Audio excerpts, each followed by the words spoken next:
Mel 2204, your pageant vlogger host. Subscribe. Magandang araw Pilipinas and good day pageant lovers. Good news, Patricia Ann Bangog from the Philippines wins the first edition of Miss Orient Tourism Global 2025.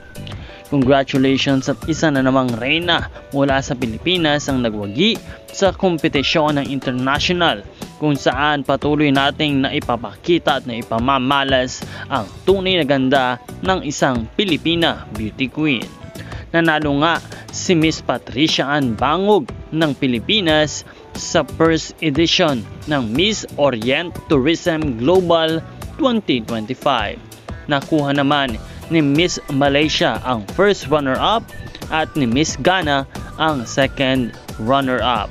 Again, congratulations and maraming salamat sa lahat ng patuloy na sumusuporta sa ating mga reyna.